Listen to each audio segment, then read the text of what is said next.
বাড়িতে যদি একটা ভালো ইলিশ মাছ আনে না, আমার বাড়িতে এই তরকারিটা বিশাল পরিমাণে খায়। আর এইটা কাকু কাকু বাড়িতে খায়, একটু কমেন্ট করে জানাইয়েন। সেইটা হচ্ছে কাঁচকলা দিয়ে ইলিশ মাছের ঝোল, খাইতে কিন্তু একদম জম্মের লাগে। আর কীভাবে রান্তাছি সেইটাই আমি এখানে দেখাবো।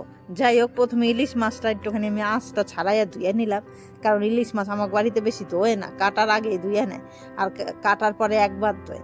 এইবার মাছগুলো একটু পিস পিস করে কাটতে নিতেছি।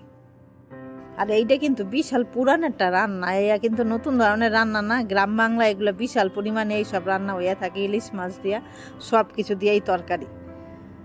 আর খাইতে কিন্তু ভালোই লাগে, আগে পরে কইতেছি খাইতে চরম লাগে। যাই হোক, মাছগুলো কাইটে একটু ধুইয়াও নিলাম, এরপরে চাপাই দিছি। এইবার উনানে চাপাই দিলাম একটা কড়াইটা তো ভালোই গরম হয়ে গেছে, কারণ গ্যাসটা চালাই দিয়েছিলাম। এইবার গরম হয়ে গেছে পর দিয়ে দিলাম সর্ষের তেল। আমাকে তো সর্ষের তেল ছাড়া কোনো কিছুই চলে না, ইলিশ মাছের তো অন্য তেল দেবেই না, শুধু সর্ষের তেলই। এইবার সর্ষের তেল দেওয়ার পরে দিয়ে দিলাম এর মধ্যে কালো জিরা 1 চামচ।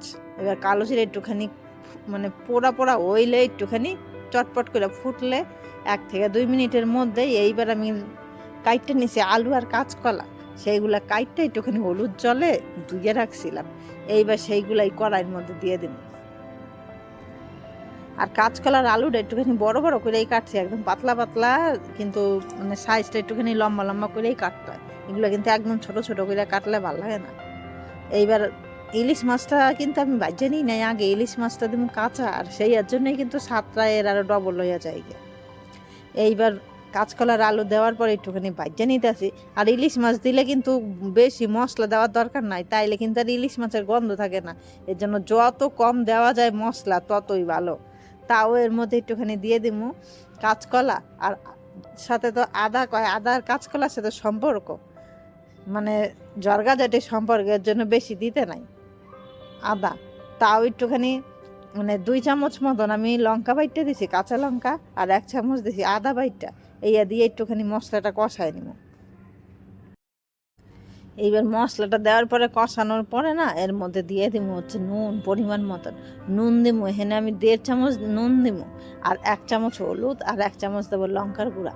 সেইগুলা দিয়েও কিন্তু একসাথে ভালো করে কষায় নিতে হবে। আর ইলিশ মাছ রান্নাটা না বিশাল তাড়াতাড়ি হয়ে যায়, কি হবে করতে বেশি টাইম লাগে না। ইলিশ মাছ আর চিংড়ি মাছ দেখবেন এত তাড়াতাড়ি হয়ে যায়, আর খাইতেও চরম টেস্ট লাগে। যাই হোক, সব মশলাগুলা দিয়ে একটু কষাইনা হয়ে গেলে গিয়া এর মধ্যে দিয়ে দেবো বেশি করে একটুখানি হচ্ছে জল, কারণ পাতলা ঝোলটাই খাইতে ভাল লাগে। কাঁচকলা দিয়ে আলু দিয়ে বেশি ঘন হইলে কিন্তু ভাল লাগে না। এরপরের মধ্যে দিয়ে দেবো জল, বড় গ্লাস 2 গ্লাসে দিয়ে দেবো জল।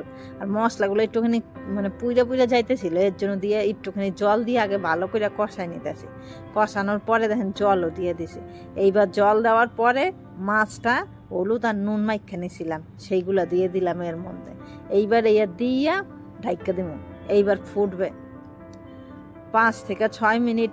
ফোটার পরে একটুখানি দেখুন যে আলু আর কাঁচকলা সেদ্ধ হয়েছে নাকি, কারণ মাছ তো ইলিশ মাছ ছাকা দিলেই কয় খাওয়া যায়। দেখেন 5 থেকে 6 মিনিট পর ওয়াও গেছে, আর এইদিকে নামায়ও নিতেছি। রেসিপিটা কেমন লাগলো সেটা একটুখানি জানায়েন কমেন্ট করে। ভালো লাগলে একটা অবশ্যই লাইক করেন। আর কার কার বাড়িতে এইরকম হয় ইলিশ মাছ দিয়া কাঁচকলার ঝোল সেটাও একটু জানাইয়েন।